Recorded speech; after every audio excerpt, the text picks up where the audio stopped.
Talk to me, Francis. What's going on with you, young man?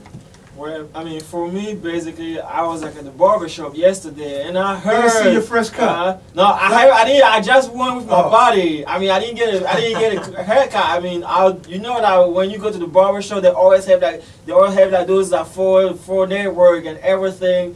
So I kind of heard that Brett Favre. I mean, he's big. I was like, oh no, come on.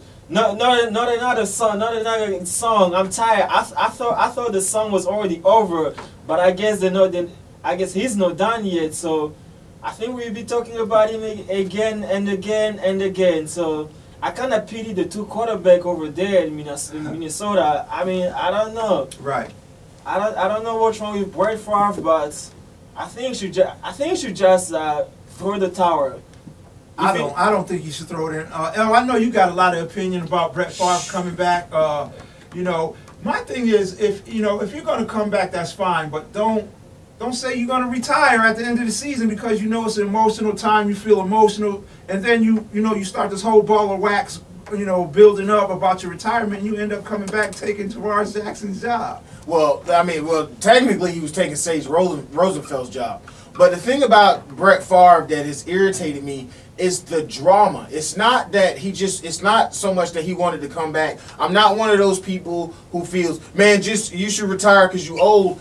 I wanted him to come back and stink it up because he's gotten to the point where he feels he's bigger than the game of football. He likes people talking about him. He loves the drama. He's almost like a cheerleader. And it's gotten to the point that it is so irritating every time I see it. It's like I no longer like Brett Favre. Not because of him coming back, but because of the waffling. I mean, what people forget is that he's been doing the waffling game for like 5 or 6 years. And all these announcers, everybody's talking about the Vikings and how they made the right decision. But nobody's really talking about the fact that Brett Favre has had one good year in like the last 5. He's had 2 good years in like the last 6 or 7. Until the year they lost to the Giants in the NFC title game, he hadn't had a good year since the year his dad died and he threw those 3 touchdowns or 3 or 4 touchdowns on that Monday night game, and he led the NFL in touchdowns. The next 3 or 4 years stunk, even though nobody would admit it.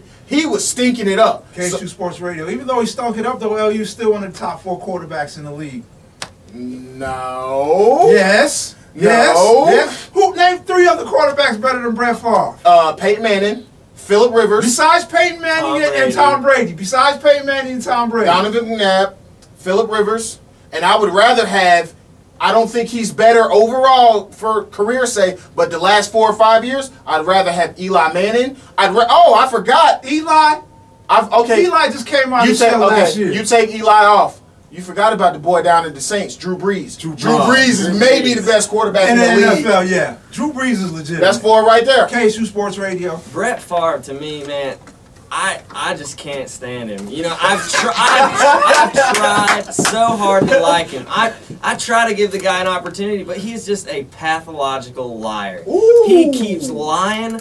He lied to the Big Jets. Big word. He lies to the. That was his big college word. That's right. He lies to the Jets, the fans, the Packers. I mean, it's a disgrace as a football player.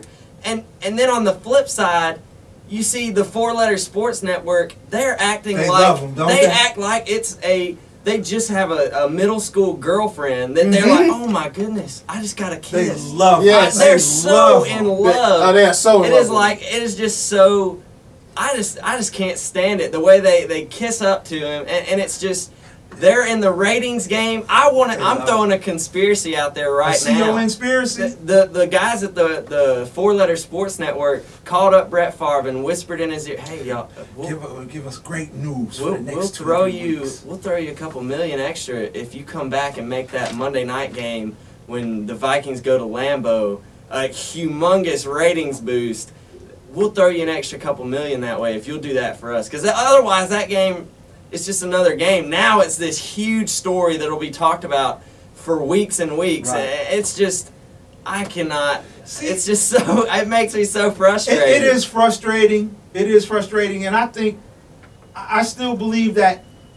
Don't say you're going to retire just after you lost a game because it's too emotional right now, and I got to give Brett the benefit of the doubt, even though I am tired of him. It's just like Sugar Ray Leonard when he wanted to retire, kept coming back. I mean, when you're a great athlete, it's so hard to let it go. But don't say you're going to do something and then do the other thing because it was an emotional time when you first made your statement. If you're Sage Rosenfeld, how do you feel right now? You feel bad. You feel like a redhead stepchild with freckles. You're sitting there like, all right, I'm number 1 on the depth chart, but they keep talking to Brett Favre. Oh, thank good Lord he is not coming back. I finally get a chance to prove myself in the NFL.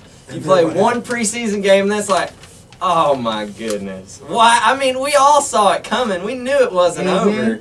It's just, oh my, it just is wrong in so many ways. And I mean, it'll be interesting to see him play, but it's just so annoying. Because are we going to have to deal with this next year? I mean, what is going to happen? Well, he signed a 2-year deal, but I mean, who knows? That doesn't mean anything. That's the problem. It's like I said, he's been doing this waffling thing for like 5 or 6 years, and I used to be a Brett Favre fan. But I'm with you, Mr. Morris. I'm just sick of him. It's old hat. It was old hat like 3-4 years ago.